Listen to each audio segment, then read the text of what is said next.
Hi there, and welcome to the Homestead Education Podcast. Do you have a homestead, farm, or just dream of a rural life? This is a show to help you and your kids grow your own food and grow as a person. I'm your host, Kody Hanner. I'm a homesteader, homeschool mom of six, and small town enthusiast. I was raised by an old school rancher and blessed by the grace of God to have been exposed to so much of what rural life has to offer.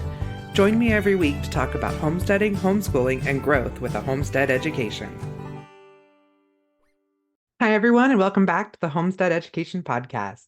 I just want to remind you that you can get all my homestead science books on my website for a new way of teaching agriculture to today's youth and aspiring homesteaders by focusing on small-scale farming and self-sufficiency. If you're a school or co-op and need invoicing, please feel free to reach out to me directly. I want to welcome you guys to Season 5 of the Homestead Education Podcast with an amazing guest and some insightful conversation. But oh my gosh, you will not believe the guest lineup I have so far this season. I'm so excited. I almost want to cry because I just feel so blessed over being here for, now this is my 101st episode, season 5. And I remember when starting a podcast was, quote, the dream. And now it is globally a top 10% podcast. So when I thought of what the podcast would look like, I knew that I wanted to teach and uplift beyond the how-to guides. Um, Love them. I find them myself, when I'm like, okay, I need to know how to do this. I'll look them up on YouTube. I look up a podcast.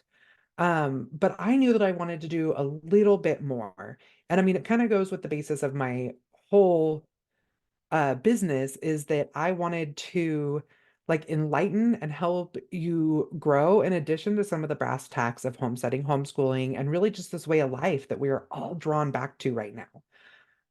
Because I think that it is more than about just the how to. I think that there's a whole nother set of emotions, of imposter syndrome. A lot of people use that in the social media realm, but I think that there's even people that have maybe not grown up farming and they're like, oh, I'm going to grow my own food. And as soon as they have a failure, they're like, I'm an imposter. Like, I should have never even attempted doing this. And I want to be here to tell you that it's hard, but it's rewarding.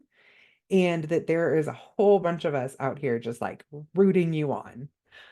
Um, so I often say that I'm here to teach the questions that we don't know to ask. But what do I mean by that? We are embracing a lifestyle that the secrets to were buried with our great-grandparents. Many of us had never even considered growing our own food until recently, and many, like myself, um, that have been growing our own food, we've been doing it through commercial agricultural practices, which isn't something that we really want to do anymore. It's not sustainable. Globally, it's not sustainable personally with the cost of food and the supply chain disruptions. It's too much. And we need to be able to provide for ourselves. There's, um, what do they call them? Food deserts in the big cities that literally for blocks and blocks and blocks, all you can find is convenience stores that don't even have a fresh vegetable in them. And that there are communities that if everything were to shut down again, 3 days worth of food is all they have in the grocery stores. That's what they estimate, 3 days worth of food for the community. Um, if everything were to shut down again like it did before, we came home, we didn't even go to the grocery store for a month. We were solid. I say come home. Some of you know my story. My youngest was in the NICU when everything shut down. So they kind of were like, take your baby and go home. And we had to stop at, I think it was 10 stores before we found a package of diapers. We weren't prepared for diapers because we'd been in the NICU. Um, and it was a 3-hour drive home, and we stopped at every store we could think of. I was like, oh my gosh, I'm gonna be wrapping my newborn in towels when we get home. Um, but we got home and we didn't need anything. We had what we needed. There was a few things we went without, and that was okay too. But um if we went through this again, we would be in a similar boat. And I'm blessed with that, but not everybody has that opportunity. And but we could. even when you live in the city, there's ways that you could. Like you don't have to have a milk cow, but you could definitely start saving now and buying, enough powdered milk for 6 months, maybe. It's not the same, it's not the best, but you would have milk. You'd be able to cook with the things that require milk. You'd be able to have like creamy oatmeals. You'd be able to have a diet that looks similar to the diet you have now. And I think that's probably what kind of scares people the most. And I know that sounds really first world problems, but I know for us, when my husband got sick and we had to begin growing all of our own food more so than we already were and do it with different practices for his digestive health, which was he had liver disease. Um, his biggest thing, his biggest fear, his biggest discomfort was a diet that didn't look like the diet that he was used to. And I mean, over the last several years, we have adapted recipes to match what we used to have, and we have adapted what we used to have to match more of a sustainable, healthy diet. I'm not saying that we sit around and eat salad all the time. Like we drink milk with cream, we eat cheese, we eat pork and beef and chicken, and we fry some of it in lard. But almost everything that we have comes from our farm. And that in itself, um, that's the health we were looking for. We needed clean food. And that, you know, I don't know. I kind of went off on a tangent on what I was planning on talking about, but I feel like it's a topic that we need to discuss. And it's a topic that I hope that if you were sitting at home just now or were driving in your car and you heard everything that I had to say, that I was able to give you a little bit of that inspiration. That was my goal. And if you ever need ideas on just how to get started, like I want to be there for you. I'm always available um via like my social media Instagrams where I'm at the most, and it's the easiest for me to navigate because of some of the Facebook meta stuff, like with my business account.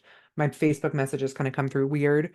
But you're always still welcome to reach out to me there. Also, info at the Homestead Education, or the homesteadeducation.com. I usually answer that. Sometimes my husband will handle the questions for me, but usually the only questions he handles are, say somebody is, like, where's my order? And like he'll respond with that. But if you have a legitimate or not, your question could be as illegitimate as you'd like it to be. But if you have a question on just how to get started, even if I'm not the person that can help you, I will be more than happy to point you in the right direction, because that's literally what I do, is spend my time researching agricultural topics and researching the people that teach on them, whether they be influencers or authors or professors or whoever they might be. So always feel free to reach out to me. Um, yeah, I offer things like business coaching. Um, I probably can't help you completely on setting up your entire homestead business and like a Instagram chat, but if you're just looking for some inspiration, some direction, I'm here. I am absolutely here for you. So let me like figure out where I was on my notes, because I still want to make sure that I cover all these things for you. Um, so when we decided to buy property and start a homestead so yeah, when we decide to buy property and start a homestead for ourselves or to make an income, there's always these pieces that so many people just aren't aware of. I often use a bison ranch as an example. I know that's just like really, but I hear a lot of homesteaders all the time. They're really excited to start raising like exotics because they want to um fill a niche in the market, and they just don't realize. They're like, oh, I'm going to fill this niche. Like I can sell bee or bison for, twice the price of selling cows, and they don't take as much feed, and you grass feed them, and you know there's and great, do it. Like I'm kind of a little jealous because I would love to raise bison, and it's just not it's not on my list right now. But what a lot of people don't realize is that you need like 6 foot like storm-proof fences. Um, you need to, some states you have to have special permits. Uh, They have to be butchered in USDA plants, just like, beef cows were. But like, I think there's only like 10 plants in the United States, USDA plants, that'll butcher bison. So they're harder to find. You have to haul your product further. There's extra costs associated with that. A lot of your potential customers would need to be educated on, the unique product.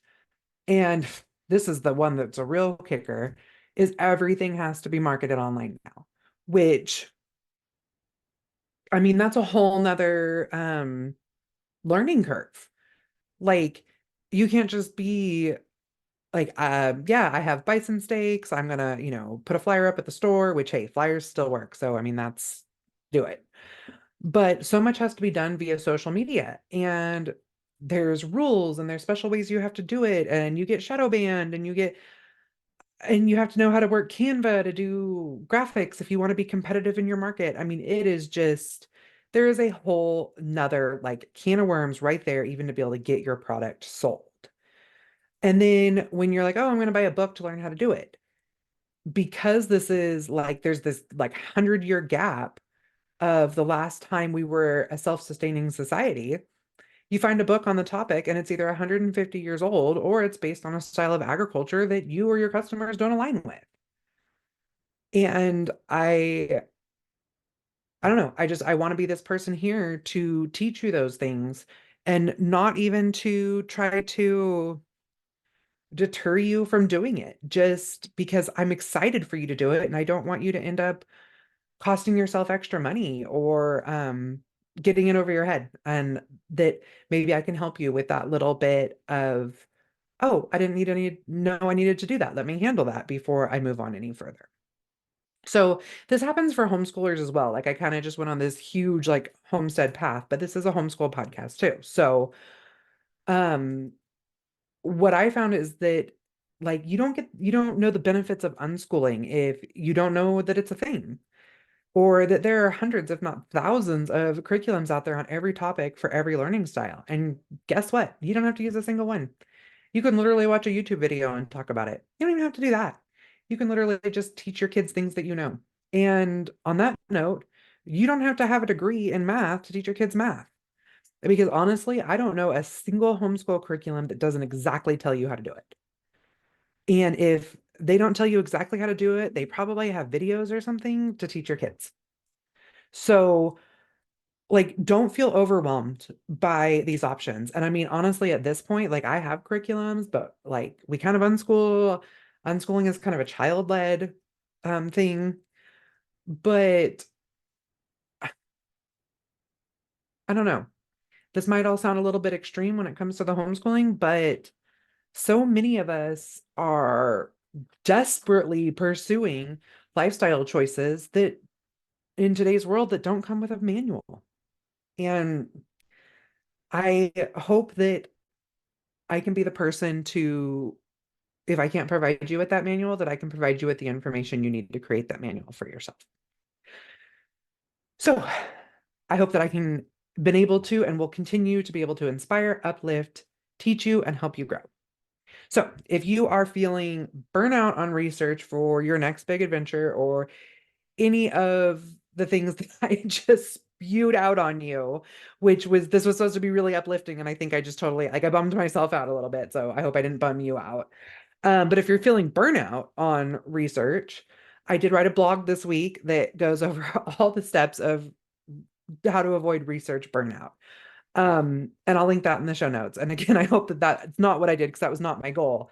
I was hoping to teach you, give you some insight on what you can find in the last 100 episodes I've done, where I'm going in the future. So maybe you can find a topic that is what you've been looking for, that fills in the gaps for you. And if there's a topic or something that you're interested in that you would love to hear my take on it, or the take of a person that I find entertaining, or for me to just help you work through, if you like the way that I work through topics with you, feel free to reach out at hello@thehomesteadeducation.com, and I will do that research for you and do a podcast. So, or at least takes, if it's short questions, maybe at the beginning, like the pre part of the podcast, I will do like a send in your questions and I answer them for you. So that would be awesome. Would love to get some questions from you guys. Um, if you guys ever want a chance to hear me speak or physically get your hands on some homestead education curriculum, you can now see my whole travel schedule at thehomesteadeducation.com/events. Plus, I'll link that in my show notes too. So I hope to see you out and about this year at a homestead or homeschool conference. So I'm looking forward to another season with you guys. And remember, to help others find my podcast, head over to your favorite podcast player and leave a review. And now, if you will join me in welcoming this episode's guest. Today, I have my friend Jen Roberts, and I have been, I always say I'm so excited to have them on, but I'm always so excited to have people on. But her and I have connected on my travels, and she just has this wonderful personality and the wonderful story that I'm excited to share with you guys. So, hi, Jen. Hey, hey, how's it going? It's going great. Thank you so much for coming on today. Yeah, thanks for having me. I'm really pumped to hang out. I love podcasts and yours is so fun. So I'm so honored to be a part of it. Thank you. Oh, I really appreciate that. I love keeping it super conversational just because that's how you really get to know people. Yeah, I feel like even when we met at the Women's Homesteading Mhm. Conference, but then we really hit it off at the Homestead of America last Oh October. yeah. And we just chatted and chatted and chatted. You're just somebody that's so easy to talk to. So I feel like this is going to be a really fun podcast. I love that. I had a boyfriend when I was younger. He's like, you just have this face. Like everybody just comes up to you and tells you everything. And I'm like, I love it. It's a Sometimes good it's face. weird. Sometimes it's good, you know? Yeah. At the Creedence Clearwater concert, it was a little weird. Hate when that happens. Right? So, yeah, do you want to tell everyone a little bit about you, like kind of who you are, what you do? Yeah, so as you said, I'm Jen from Farm Fresh Family. We live in Northeast Florida and we have a little over 10 acres. We are not like generational farmers and homesteaders. We literally started this, I want to say in 2020. So what's that? Almost 4 years Yeah. ago now. And My I 4-year-old just turned 4, and I was like, holy that's moly, how has wild. it been 4 years? Like, because he I was born know. right at lockdowns. Like he was let out of NICU at Yeah. Well, it's lockdowns. kind of like that mindset where if you were born in the 80s and 90s, you're like the 70s was only like 30 years ago, and it really wasn't only 30 years ago. It's the same kind of mindset Right. for the 2020 when that happened. It feels Mhm. like a lifetime ago. It feels like yesterday, all at the same time. Right. But we're living in the city, raised city, my husband and I both, and um, I got a very clear conviction from God to get land and get a cow. And so we did. We moved out not knowing what to do. And we really wanted to get more connected to our food source. We wanted to know where it was coming, how it was raised, and just be a part of it. I remember when 2020 happened and they were rationing vegetables at our grocery store, which is right down Oh the road. my And we were very much goodness. like Yeah. 100% dependent on it, and they only let me get 2 bags of broccoli. And I'm like, excuse me. And it didn't make sense because I could get 2 little bags of broccoli, 2 big bags of broccoli, a big and a little. Like they didn't care. I could only get two. And I'm like, this makes absolutely no sense. So that kind of started the trickle effect of, okay, if I had to provide food for my family, like how the heck would I do this? So Right. yeah. We have 6 kids. So like our regular trip to the grocery store, we looked like hoarders and like everybody was like giving us dirty looks. And I was like, we grow so Judging much of our own food. This is just our grocery store stuff. Yeah, you don't even know. You don't even Right. know, Susie. Yeah, it was so bad. Like coming out of the store with like, I don't remember, I was like bags of flour or something, and people are like, Yeah, "Oh, and you're that's hoarding," and I'm like, "No, okay. this is just what we use for the month." You Yeah, they didn't know people's family size, and I felt bad. Like there's this one family in line behind me, and they were buying more stuff. Which who know? cares? Buy your Well, and you groceries. couldn't bring your But the families guy, into the store for people to like do yeah, your tally count. yeah, but the guy was like, my mother lives with us, and her husband lives with us, and we are Mhm. making sure we're feeding our family and their family right now. So we need more than 2 bags of veggies. It was a mess. Anyways, that just was a real big domino effect for me. And I'm sure for some of you guys listening, like that's probably a trigger for most of us now. You hear Absolutely 2020 and resonate. like, Yeah. needs to be worked through there. But anywho, so yeah, we moved out to the farm, living the good life, learning on the go. We dove in full force. Um, I'm also 100% gluten free, which you might be like, what does that have to do with anything? I write cookbooks and all these resources because I learned like it was over a decade ago when I was diagnosed with my gluten allergy. And since then, like food sucked back then, just to be Oh, very I frank. bet. Go to the store, nothing was labeled GF. Those cute little like grain pictures on there with the no in them, they didn't exist. It was none of that. It was just going into like the wild and looking around and being like, I can't eat anything. And there's gluten hidden everywhere. So like I've refined that process over the years. And of course the stores have caught up and restaurants have caught up, which is just such a blessing. It's wonderful. But there are so many foods that I remember from my childhood and from growing up that are just staples that I couldn't eat. So I taught myself how to make them without sacrificing the texture and the taste and also the ingredients. Like everything is processed, garbage ingredients, seed oils, whatever. So I'm Mhm. really adamant about that. But yeah, that's who I am. I just, you know, milk a cow and make bread all the time. Right. I mean, those pieces of your story, like even though I'm not gluten free, like super resonate with me because one, I actually after college, I was a food safety specialist and worked for one of the largest gluten free baking companies in the world. Okay, Yeah. very cool. So like I was actually the lady who made sure that that little symbol was on everything. I love it. Thank you. You're welcome.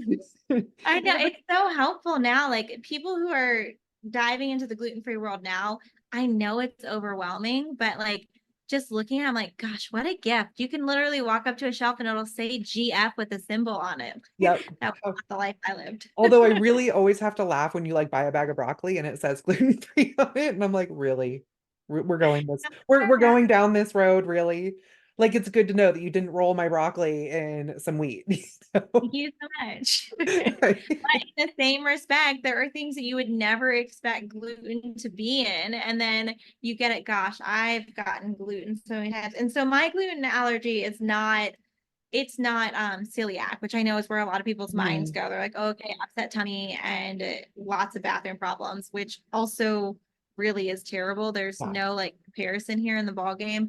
But for me and my allergy, it's an anaphylactic reaction to gluten. So my throat will close, my whole body will be covered in hives. I have had hives in places that nobody should ever have hives, and it's the worst feeling ever. I'm So yeah, allergic to yellow jackets and I'm like an avid hunter and stuff. oh, So like you I'm get it. always getting Yeah. like anaphylaxis. Like I was in the hospital one time and the Yeah. doctor was like, wow, I've never seen a hive this big. Like, hey, come here, come see how big this hive is. I'm like, I know, yeah, isn't that just so have fun? fun. Look, okay. The night I got engaged to Jason, I Oh, kid you not, like it was awful. I'm gonna paint the picture real quick because it's a good story. yeah. But I had sent him. So, do you know those open when boxes?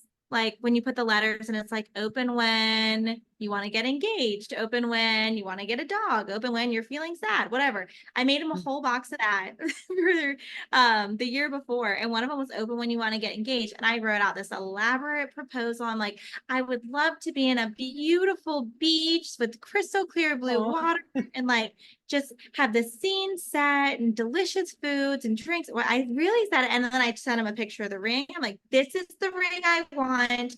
Like, I want it to be with you. Thank you so much. And so we were, I was actually my last day of work. I was working in a senior living community before moving to the next one where I was going to, like, I used to help Alzheimer and dementia residents hmm, get their flow back in their communities with their activities department. Like I was the one who took them out of the building and actually gave them life back instead of being stuck in a locked quarter. So yeah. I was moving from one building that I just helped fix, which I worked with Jason at, to the next building. It was my last day of work. It was 1 o'clock in the afternoon. I was getting off early. We had a date scheduled that night, and Mhm. I backed the stinking bus into a parked car. So on my last day of work, I had to get drug tested because you have to. And I was late for dinner. We pushed all of our plans wrong. It was what it was. So we ended up having to make shift and we were going to a comedy club. So we were like, okay, let's just make sure they have gluten-free food. So I called them. They said they had gluten-free pizza. I'm like, cool, we'll skip the fancy dinner that we were going to go to and go there. get to the comedy club, order the pizza, gluten-free, make sure it's gluten-free. I will die. They send this pizza to my table. I ate that first slice and it was the best freaking pizza I've had in years. I was like, this is so good. And we are eating pizza at the comedy club every day. Like, this is so good. And then immediately afterwards, covered in hives, throat closing, Oh EpiPen in no. the leg, the whole works. And so he's driving me back to the apartment that I was staying at. And one of my things is like taking a shower really helps me. So I was like, I need to get into a shower. And so he was driving me back. I literally have my pants down to my ankles. I'm like ripping the hives on my legs apart. And we stop at a stoplight and he just looked so defeated. And I was like, I'm Oh, really sorry that we don't get to go to the comedy club tonight. And he was like, I was going to do this. And he pulled out a ring. Like, am I on a beach? No. Is this anything I instructed? No. So he pulled this ring. And me, I looked down and it was the right ring. And I'm like, oh. And I grabbed it and stuck it on my finger. you're And lucky then, it fit. right? And then we got to the next light. And I'm like, you didn't even ask me anything. You want to ask me something? Like, yeah, you want to marry me? Like, sure. And I'm just looking at this ring, ripping my legs apart. We get back. And then it just happened to be such a bad reaction that I had to double epi and go to the emergency room. Oh, And so I did have to rip it off. I got like a bloody finger, but it ripped off in one piece. But yeah, I feel your pain with the hives and the hospital and yeah. the inconvenience. Like that is the level of allergy we are dealing with here. One time I was like driving out in the middle of like, well, I was home. My husband was out in a tree stand. I couldn't get a hold of him. We had all young children and an infant, and I needed to go to the ER. I'd already been to like, I went to like urgent care, and they're like, you probably should go to the ER. Well, we live out in the middle of nowhere, so it was another hour to the ER. I couldn't leave all the little Yeah. kids home. Didn't want to take the infant with me to the hospital. So I'm like, of course, my brain isn't thinking real clear, Yeah. like You're only dying a driving second. driving out in the woods, like, I don't know, probably 50 miles an hour on these dirt roads, like crying with an infant and covered in hives, trying to find my husband in a tree stand. And like, I get one of those locators. apparently one of my text messages had gone through. So he was already like on his way back in and we like pass each other and he's like honking and I just like pulled over into the ditch and like he gets me out of the truck and like we just left the truck in the ditch and drove to the hospital. Oh my God. So Isn't yeah. it great? Allergy Oh, stories are the best. They're always so wild. And like for somebody who doesn't have allergies, I'm sure listening in is probably like, wow, that is intense. And it is. And you never know when you're going to be glutened or stung or whatever. You just always have to be prepared. So my one kids all really sit cool around and thing tell that I their haven't shared. like yellow jacket stories of mom. Like, oh, did that one happen before I was born? That's a real fun memory. My kids, they've seen a couple reactions. Thankfully, like the bulk of my really bad ones Yeah. happened in the beginning, like 10 EpiPens deep because Oh, I just not figure it out. Things kept being hidden. Nothing was late. It was terrible. yeah. But everybody knew around me how to operate an EpiPen. It's just what you have to do.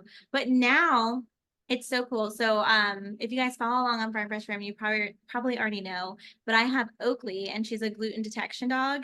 And so she's still in So training. She's special. doing her scent training so soon. Oh, it's the coolest. But My I husband was tells turned on everyone to about your dog. really. Yeah. Because he thinks it's so neat. It is neat. I mean, you can scent train a dog to literally anything as long as you can like hone in on what that scent is, they can be trained to it. So there's so many things out there that a dog can really be beneficial for. And so, yeah, Oakley's getting trained in scent detection soon. She's got her basic, like all the commands, public training, socialization, that stuff out of the way. But yeah, it's going to be such a blessing to have her just to go behind me and check foods, and she'll be able to check foods in grocery stores before I purchase it, because I've had that happen a couple of times. Like there are brands that you just and you trust and you're like, oh yeah, I've had this a million times, and then they change their ingredients, but you don't think to read the back of the bag every single Right. time. So just having her nose there to be able to put a little bag down and have her sniff it. If you guys want to follow along with her, her Instagram is Oakley's Nose Nose. So we're Oh, I gonna didn't even know she had her own. That's so fun. yeah, I started it and we're really gonna feed into it post cookbook season. I've been writing the gluten-free kitchen too recently, and that has taken a lot of brain power. So as soon as all of this is like moved Well, I into the have to next, tell you, my 6-year-old will be very excited. oh, I He's love it. he talks about your dog. And then Daddy. a couple nights ago, my husband found like he was watching Instagram or something, and there was a video of a dog that could detect, I think it was epilepsy or something. And Oh so yeah. then my son was like, "What is that dog doing?" And so he explained it to him, and he's like, "Do you remember the dog from HOA? That dog, does that but with gluten." And he was like explaining to him what that was, and he was like just so enthralled that he wanted to find all the YouTube channels he could find on that. So Oh, I love that so much. Yeah, he's Oaks my is first unschooling experiment, so. oh yeah. Yeah. I didn't realize you were unschooling. We are we're traditional eclectic unschoolers. Why do we have to label everything? Right. Teach your kids, okay? Cool. Yeah, that's exactly how it is. And even my teenagers who do sit down and do like algebra and science and that type of stuff, it's Yeah, because they've expressed that they want to be scientist, like they want to go into science fields. So I'm like, okay, then this is what we yeah. need to do. And then It they makes sense. they pick their own like electives and stuff. So Oh, I love that. Yeah, my 7-year-old, he knows how to wire electrical circuits and he mhm. made his own light switch and he made his own outlet plug for 120 volt that can Nice. really turn lights on, which is wild to me because I can't do Mhm. that. But Right? thankfully, Jason, my husband, is super talented in construction and all things there. So Landon's learning a lot from him. My guy's a little marketer. Like at HOA, he was running around. Well, we had to like my daughter had to chase him down because he kept trying to give people business advice. Like, and it was legitimate too. He's like, Isn't that great? yeah, he's like, if you had business cards, you could grow your business faster. You know this little trick. My mom. Yeah, he But told it's one. so cool. They're getting this front row seat to Mhm. entrepreneurship. And that is the goal. Like, I want my kids to be able to be free thinkers. If you want to become a doctor, lawyer, whatever, Yeah, yes, oh, do. But if you have an idea that is just so wonderful and it's going to fill you up and then serve others, make it happen. Make your own business, kid. My right. kid was putting me out at the park the other day. So they were swinging on the swings and there were some moms there and I'm standing over talking to other moms. It was when I was hosting mom meetup. It's a local Uh-huh. thing we do for moms to meet. And the moms over there are like, Jen, you got to get this kid on payroll. I need to buy a cookbook. I'm like, what are you talking about? He's swinging up there. Him and Ari are a tag team. And they're like, yeah, we've got gluten-free cookbooks. Do you like eating nutrient-dense foods? Oh, yeah, we've got puppies in the backyard. Do you want to buy a puppy? My mom's got some puppies that you can sell. I'm just like, they're dead serious. Follow us, Farm Fresh Family on Instagram. I'm like, gosh, wow. Funny. You listen, don't you? Right? Like we went to the Indiana Homestead conference and there was like 3 tables that we were in the sponsor building and there was like 3 tables that weren't used. And so my son went over and started his own booth where he drew homestead pictures and gave business advice. And like I people mean, like I after a need that. while people were coming in and being like, "Where can I find the booth with the homestead pictures?" Like I'm gonna tell you right now, the kid can't draw. Like, so he was like marketing the crud out of these. He's over there selling shoes to the footless. I'm here for it. He's Right. gonna go places. He ended up he had like a team of like other kids from the other sponsor booths like working for him. And then Yeah. like I see him like skipping around with his little bag on his shoulder and I'm like, "Dude, what are you doing? Don't you have a business to run?" He's like, "Oh no, the employees are handling it." I mean, the fact that he could set that all up in like a Right. weekend, let's Yeah. go. Oh yeah, Let's, like he made enough money at the conference to buy him and his brother both a bag of freeze-dried strawberries. Like, okay. yeah. Let me know what his booth number is the next one Right? we're out together. Like, can you help me, young sir? Teach me all Right? things. But it's true. They watch you and they learn from you and they're constantly absorbing. And so like my kids are going to be able to negotiate the socks off of people because they just listen to us go back and forth. And it's really cool because it's this respectful banter, right? And so what they're getting to see is like having disagreements with people, but respecting them along the Yeah. way, or having really great ideas and taking that idea, like this cookbook that I'm literally just finished writing last week. It's going to hit the market soon. That book, when I wrote the first cookbook, the Gluten-Free Kitchen one, it started to take off and it took off like crazy town. Right. And I had a friend, my best friend's husband, Andres. He is the best cooker ever, and he's not gluten free. He cooks gluten foods, but he in his home they do gluten free for dietary restrictions for one of their children. And so I'm like, you make incredible food and I make incredible cookbooks, and together we can make a really good cookbook. So why don't Right. we do this? And in the beginning he was just like, man. So my kids got to watch me like propose it to their uncle and be like, Mhm. let's do this, this would be really cool. And then they saw the process of how it unfolded to Uncle Andres is in our kitchen and he's got meals planned and we're writing this cookbook together. And so they get to see like the start of an idea and Mhm. how that unfolds into an actual physical cookbook that we now can pass on for generations and generations in our family, which is so dang cool. Right. It's actually funny though, like, my daughter, she like, I don't know what, sometimes like her brain just shorts out, but she does like all of our, like, not all of our cooking, but a lot of the cooking in our house, like, because she wants to, she chooses to. And she's Well, actually excited for your cookbook yeah. to come out because she wants to start selling bread in Oh, our farm store. And she's like, we need to have gluten-free bread, Mom. And I was like, yeah, we do, you know? sweet. So, but she bakes all of our bread, and I have a bread recipe in my cookbook. I have just a small cookbook on how to save money while you're, switching from a conventional life to a like homestead Oh life. yeah. Um, so she's baked our bread all along. And the other day she made bread, and my husband's like, I didn't really like it. And I was like, that's weird, like we start like, trying to troubleshoot the recipe. And I Yeah. was like, well, sis, did you get it out of my cookbook? She's all, which one? You have a ton. And I'm like, no, my cookbook, like the one I wrote, the one that's sitting by the microwave that like half of our recipes come out of. She's like, oh, I got a bread recipe off Instagram. We're like, yeah, we don't like that one.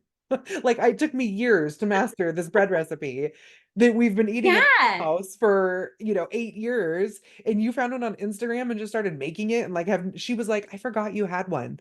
I'm like, it was only Oh like, my goodness. what You are got to you? get your son on it and be like, girl, marketing team, this is on brand with our family team right Right? now. Oh, he would yell at her. He like, he would be like, sis, you're doing it wrong. I love it. He's sassy pants. He actually came home. He takes an Yeah, we oh, he takes a what do you call it? An improv class at our co-op. And he comes home and so cool. he's like, Mom, what does sassy mean? And I was like, why? He goes, because my teacher called me sassy. I was like, she's not wrong. You got a little sass to you. It's not a bad thing. It's a great characteristic. Oh Look, yeah, I love she's when a kids mom have of sass six because too, so she gets one it. of the things, yeah, I feel like personality wise, you're not going to get walked all over. You're going to be able to stand up for whatever it is that you believe in and be able to just take on respectful conversations. I'll leave it at that. But yeah, my little one is very sassy to say the same thing. But it's so cool and it's great to see their little personalities forming. And I'm sure you do the same thing with your kiddos when you're teaching them, but like you teach to what they love and what they want to do. And when you do that, it's like this this inner child that they've just been holding on to and they have no idea where they're going, what they're doing. It just comes Mhm. out and they light up and they learn so stinking quickly. I know from the learning perspective, like we don't do really strict teaching our kids how to read or do the ABCs, or they don't get quizzed or tested Mhm. or any of that stuff. Landon, he's coming up on, he'll be 8 this year. And so this is when we're really going to lean into more reading. He knows sight words, he knows whatever, but it was Yeah. all him led. Like I didn't lead any of this. I want Mhm. him to be choosing it because I learned early on. Like I tried to get him to remember the ABCs and it was the most frustrating thing in the world Yeah. for him. And then I just decided, you know what? We're not doing this. I don't care Right. if you're 3 and you can't say your ABCs. We're done. Like we are done with this. Okay, And my so 4-year-old still guess can't what? talk, so we're not even worried about Yeah, things like at the moment. I literally the day that he sang the ABC song to me, start to finish on his own without me ever singing that song to him again, I was like, how'd you learn that? He's like, oh, I heard grandma say it the other day. right? And you were ready. So you picked Yeah. it up. Well, like my 4-year-old, his school, I say that with air quotes, is because he's a brilliant kid, like almost creepy brilliant. Like I caught him trying to do an IV on the dog the other day and had all the right equipment. Like I mean, it I'm was for so it. bad. But he's still, I mean, he's just now like suddenly like words clicked for him. So his Yeah. school right now is that he gets to pick a coloring page of whatever he wants to color if he says the word. Okay. And I There found you go. like I found a page a page online that like I could pretty much there's like 10,000 coloring pages or something, so You just love the internet. There's right. so much on the internet. Yeah, all he has to do is like tell me, and that's what he gets. Whereas my 7-year-old or 6-year-old, he went with me to a homeschool conference and like we went by the Good and the Beautiful booth, and he's like, "Oh, I love all their curriculum. I want one of everything." So I'm like, "Okay, cool. Let's buy it. Let's do the thing." Because he loves Yeah. math. So I was like, "Cool, whatever. Like we'll buy them all." So I Yeah, mean, they he kids. self-taught himself to like third grade math, and I was like, "Cool, whatever, dude." Yeah, Um, my kids are really motivated by money. They they're so awesome. like last fall sometime, I don't know, I bought him like this little kit that had magnifying glasses in it and like tweezers where you could like catch bugs and put them in these little Yeah. things. I don't even know. It was just something to keep him entertained. And it came with a bug identification guide with it. Yeah. And he's outside playing, he's doing his thing, he's got his goggles on, like I don't know. And all of a sudden, I mean, he comes storming in the house, like he is fire mad. And he's like, Mom, you said in kindergarten I'd learn how to read, and I have this bug identification guide, and I can't identify my bugs. And I'm like, so what do you want to do about it? He's like, we need to do my curriculum. And he's like stomps over to the shelf and gets it off. And he's like, let's do it. Let's do it all right now. I'm like, well, you're not going to learn how to read this afternoon, but Yeah. We like get we'll get started though. going. Yeah. Yeah. But like he But was he was on mad. fire for it. Yes. Yeah. And that's what they need to be that not necessarily mad, but they need to be on fire for Yeah. it. They need to have that passion and that drive Mhm. that it's gonna stick when they do that. And so like Yeah. when I was saying my kids love money, like making money and learning with money, that's how I teach them math is Mhm. because they calculate all the expenses to their businesses. Like Landon, he just got rid of his bunny business, but he had a bunny business that he was running and he would have a set price for butchered bunnies, a set price Mhm. for pet bunnies, whatever they want to do. And then Aria has the puppy business and she is out there caring for all the things and she gets a set cut on each Nice. puppy for whatever. And it's like they have this money flowing in and they have this money in their accounts. And then we also pay them for this is another talk, it's a business talk, but we Right? pay them each year for what they're contributing to our business as a whole with Farm Fresh Family. So they're Right. getting a paycheck each month on top of all that that's going into their Mhm. accounts.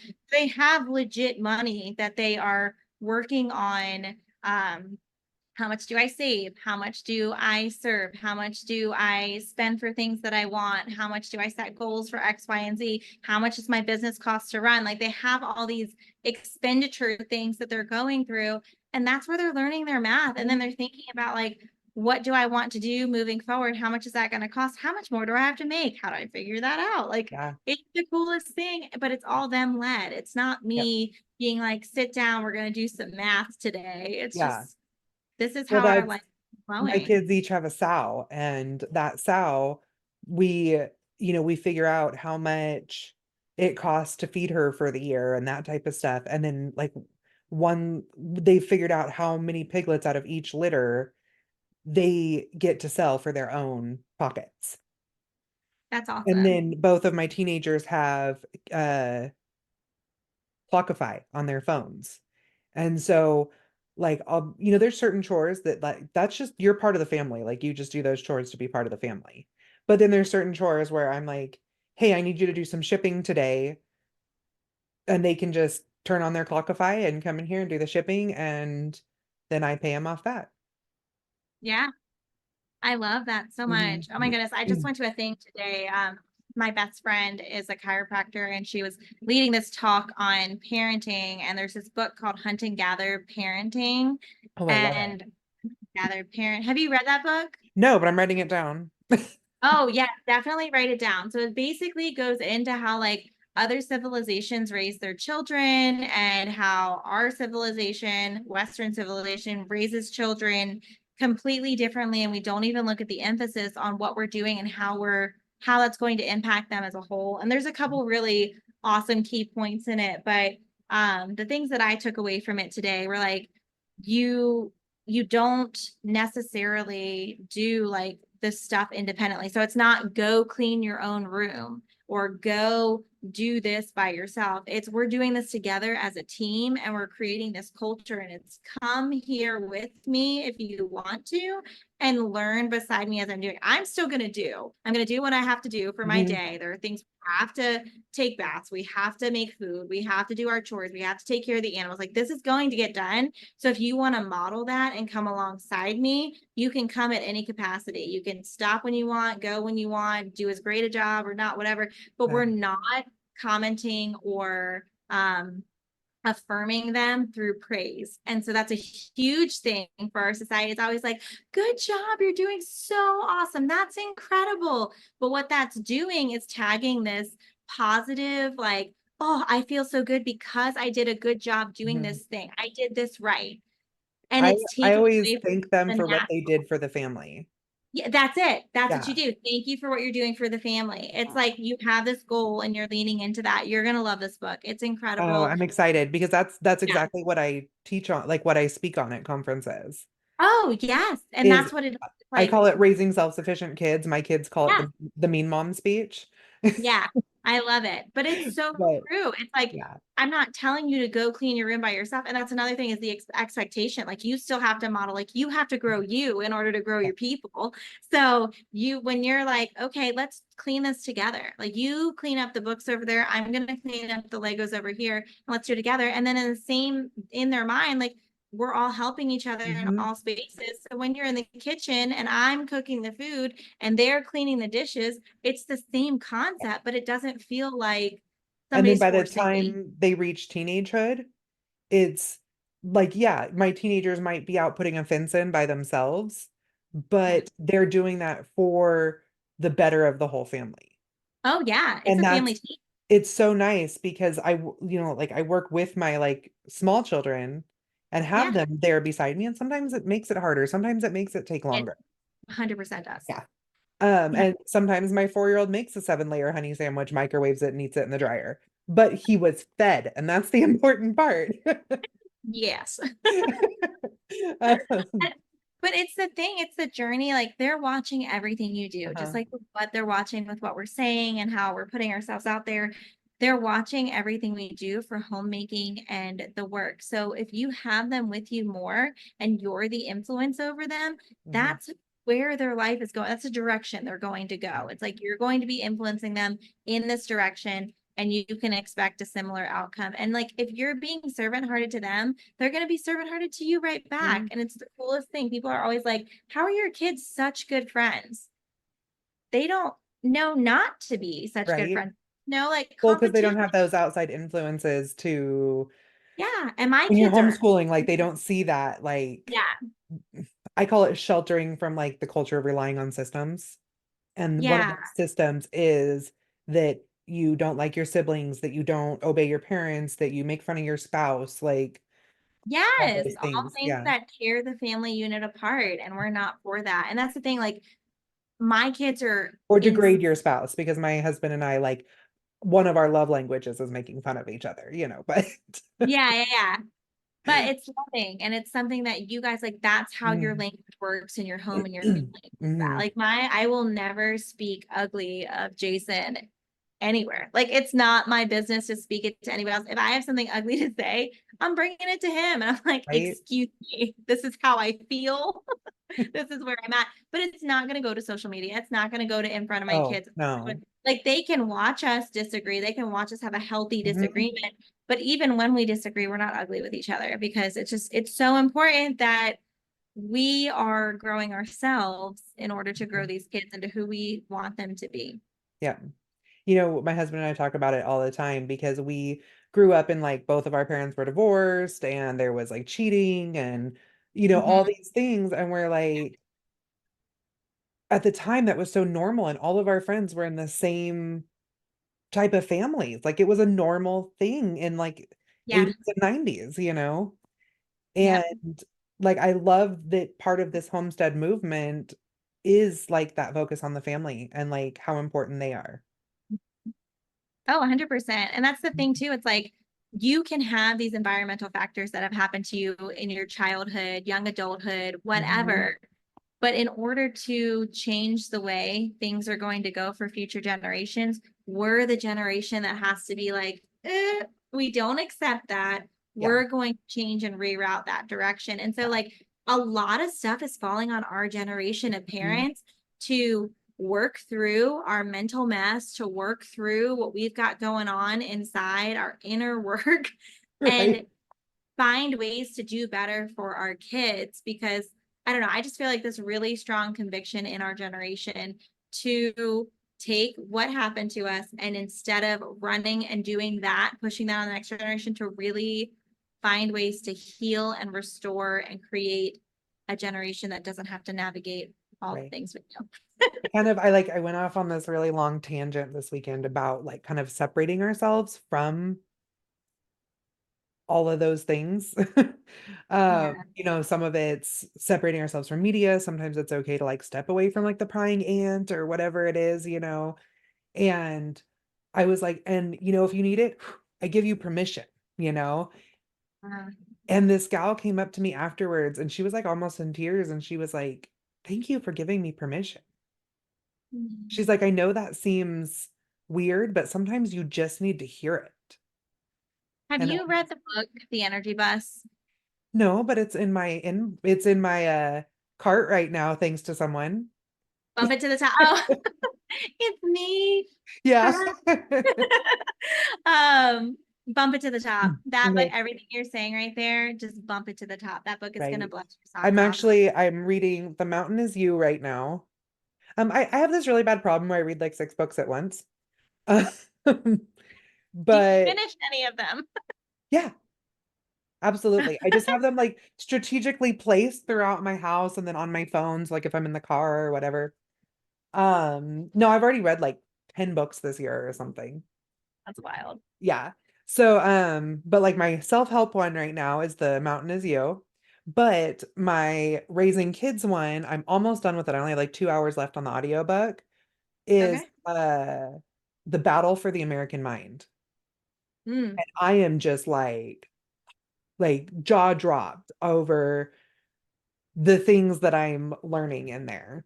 And I mean, like for the listeners, it's a very conservative book, but it's very based on what has happened to our educational system and how that has mm. affected society over the last 100 years. Yeah. It makes you feel like you're in a movie, doesn't it?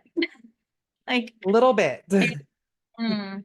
But when you see the picture, like, so when you have that hyper focus of what you know, and this is what I know, and this is what I experience, and this is normal, when you have that hyper focus, you miss all of this on the outside, and you don't Mhm. have the bigger tunnel view of like, or the big, not tunnel view, but the bigger view of, okay, these things are going into play to make this what you know. And it's kind of like, the psychology of raising a kid or the psychology of training a dog. When you Yeah. break it down to the basic psychology, that's all it is. It's a mental mind mess to make this thing what it is for the school system and for other systems that are going on Mhm. right now. So it's wild to think that this is the time we're alive and that God specifically positioned us for a time like this and then gave us eyes to see and ears to hear. Like that's not on accident. We are No. seeing and hearing the things we are because he's like, okay, my children, wake up to this and go.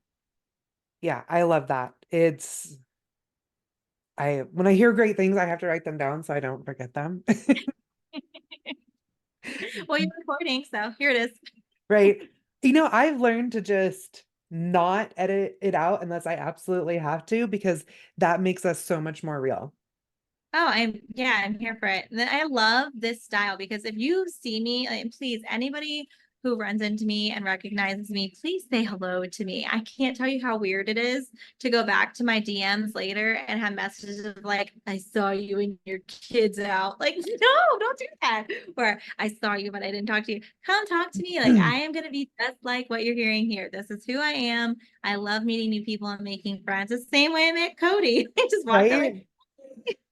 Like that's, yeah, I love that, just meeting someone and like feeling that comfort. And I do that yeah. so much. But yeah, like when we were driving home from HOA, we had our little trailer with the Homestead education on it. And I was getting text messages or like, DMs on the highway, like, you just passed me. I was like, that was fun. Like, I don't Oh, know. cute. I love that. But it's so fun. And it's like, if you're looking from the outside in and you're watching what we're doing on social media and like the cool, like listening into this podcast, like plug in real life. The Mhm, online stuff is so neat. It's a catalyst for meeting people all over the world. mhm. But if you don't take that and turn it into like a real life something when you see them and have the opportunity to, that you're missing an opportunity where you could be making a friend. Absolutely.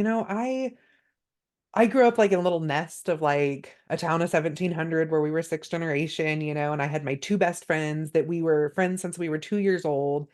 And Wow. we all married cousins. So all of our kids were first or third cousins or something. Like it was, I have I to, love it. that was my first marriage, but it's Yeah, some people on here know my story of that. But um those two best friends do not resonate with who I am anymore. And that's not hard. not in a bad way or anything. Like we're all like Yeah, super respectful of the lives, but like I didn't like kind of separate myself from that life until I was yeah, like 30 years old.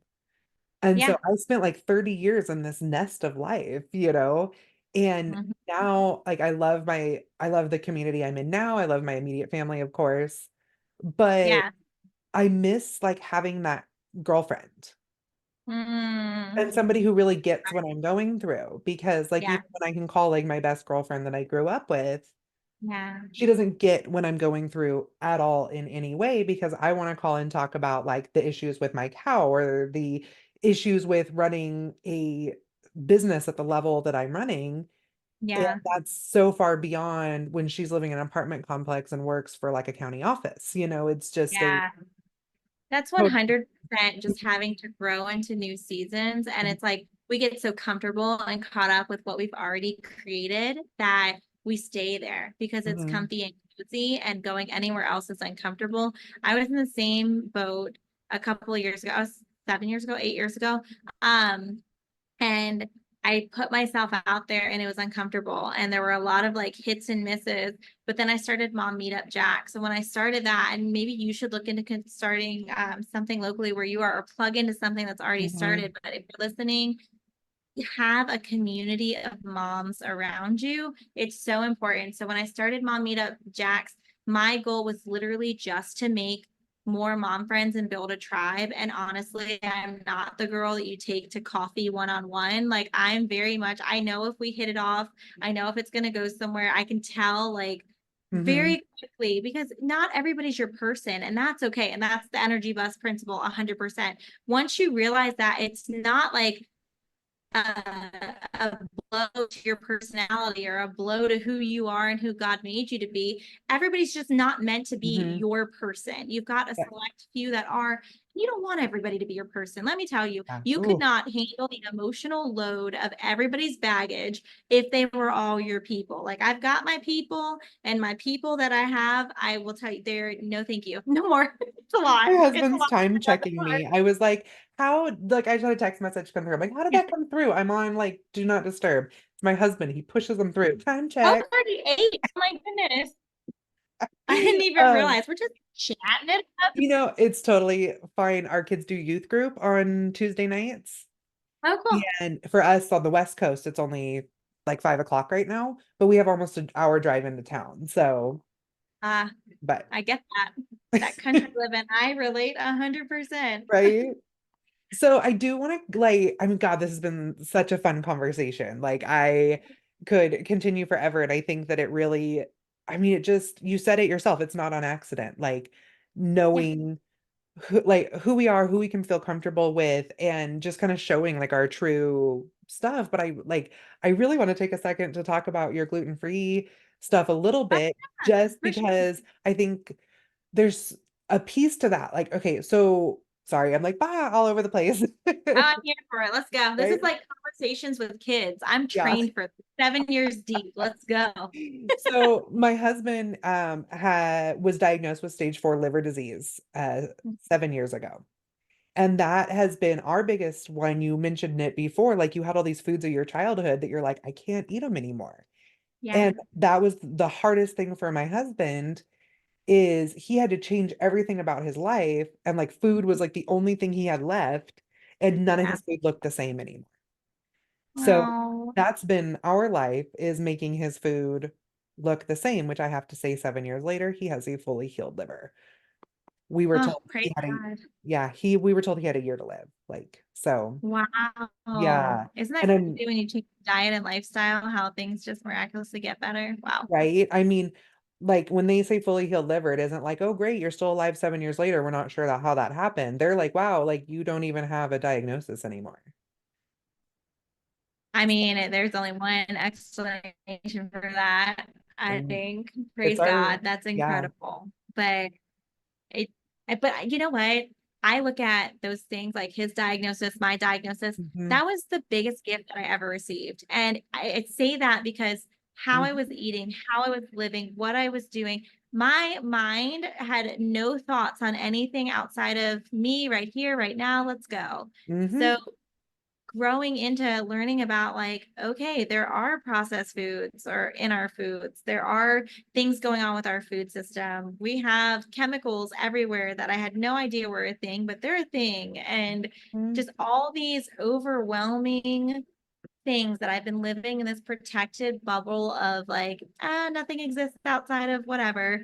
That diagnosis is what brought it to light, so I wouldn't be where I'm at Yeah. today without the gluten diagnosis. It absolutely changed the trajectory of our life. Yeah, it's Hmm. huge. And then think about the ripple that you have, he has, I have, because we were diagnosed with this. We're not staying diagnosed and staying silent. We're Hmm. doing the work. We're figuring out what can we do to make this better and make this easier. Like that's where the cookbooks stem Yeah. from.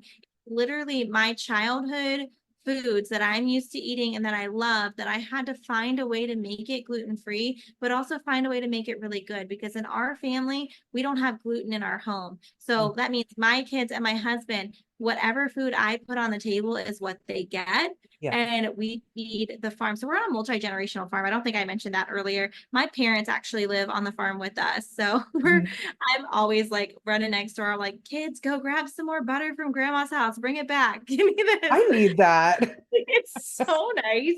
Literally, these cookbooks My would mom not is have much better that about much. remembering to put things in the house than I Yeah, am. so good. And she's got it labeled and everything. I'm like, oh, this is going to expire on these dates. I'm glad you know that. My stuff is like that. But it's just, she's a huge part of why the book is coming together or the books have come together how they have. And yeah, I don't know where I was going with that. I just blanked. I'm like thinking of my mom now. I have to do something for it. So I'm like, dot Oh, squirrel. we were just are making food look the same as Oh, what yeah, grown yeah, up with. yeah. Yeah.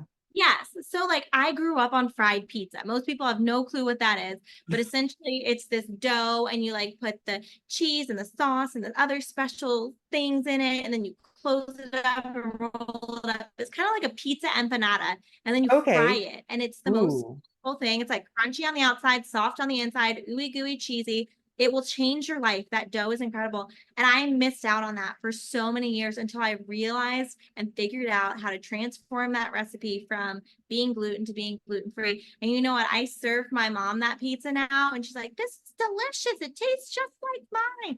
So, my family as a whole, a lot of them have switched over to gluten free because I'm cooking for them. We've got the Farm and Fellowship crew. We do Farm and Fellowship every Monday, have all of our closest friends come over, like the people we truly do life with. Andres, his wife, Danielle, my best friend. Yeah. We got Bridget and Vin, the chiropractors, like all their kids into the mix.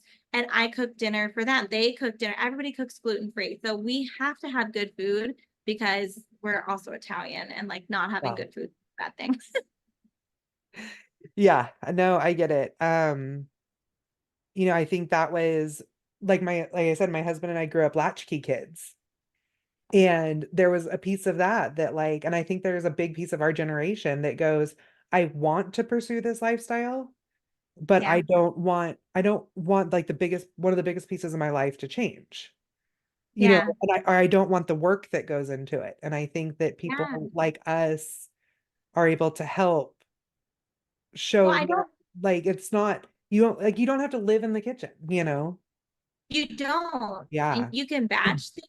You can make things ahead of time. Like I have pizza dough in my freezer right now. I have cinnamon rolls in my freezer right now. They Oh, are the wow. best cinnamon rolls in the world. I just pull them out, stick them in the oven, ready to go, whatever. So you can do things to make this easy Hmm. peasy. Like I don't want you guys to think, oh, this girl stays in the kitchen 24/7. That's all she does.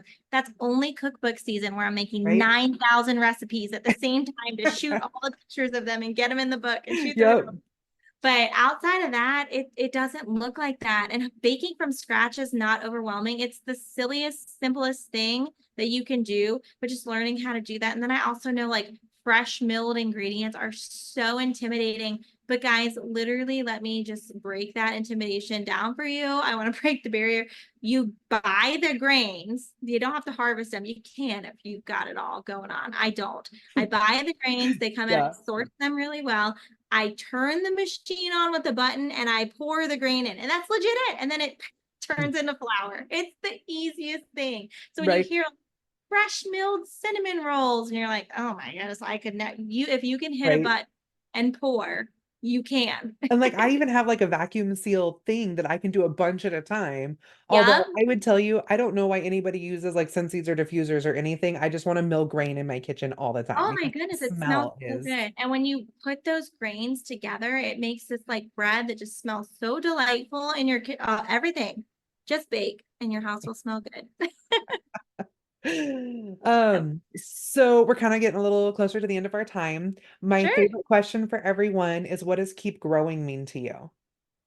Keep growing. It means don't stay stuck. It means don't stay comfortable. It means pray into what you've got going on. Literally, the only person you're in competition with is yourself. So you should strive to be better than who you were yesterday and look forward to who you're going to be tomorrow. But that's it. There's no other competition. Just because other people are doing similar things to what you're doing doesn't mean that they are uniquely gifted with what God gifted you with. You have special skills and talents that only you have and only you can share the way you can. Nobody else has your life experiences. Nobody else has what you put into it. So don't be intimidated. Keep growing through what you're going through, and God will be there every step of the way.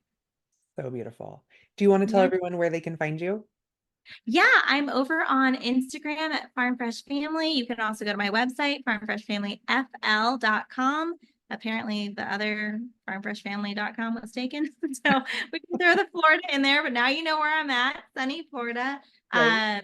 Yeah, I typically hang out on Instagram, and I Mhm. am like, our account is growing, which is such a blessing, but I'm still the one who responds to all the messages. So if you want to connect, reach out, do that kind of thing. I also run actually, you guys are going to get an insider sneak peek, but I run the Homestead Collective, and I had that going on for about a year. And so I have free resources on my website that you can find there. But I'm in the works of starting that back up and doing more Homestead Collective, really fun things to just get more education out into the community. So you can find that on the website as well. And yeah, stay tuned for really fun things coming there. Awesome. So excited. Well, thank you for joining me today. And I can't wait. Are you going to be in Tennessee? Yeah, I'm speaking at Oh, yay. the women's conference Yeah. in April. Yep. Well, then I can't wait to see you there. Yeah, sounds good. All right. Well, I'll see you. Thanks so much for having me. You're welcome.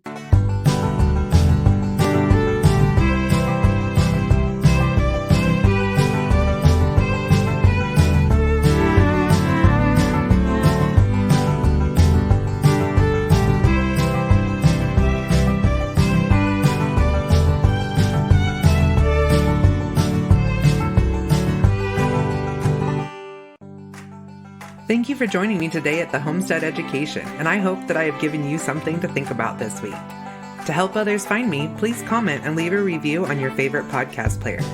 You can also follow me on Facebook at the Homestead Education and Instagram at homestead_education. Do you have questions that you would like answered or just want to say hi? Please email me at hello@thehomesteadeducation.com. Until next time, keep growing!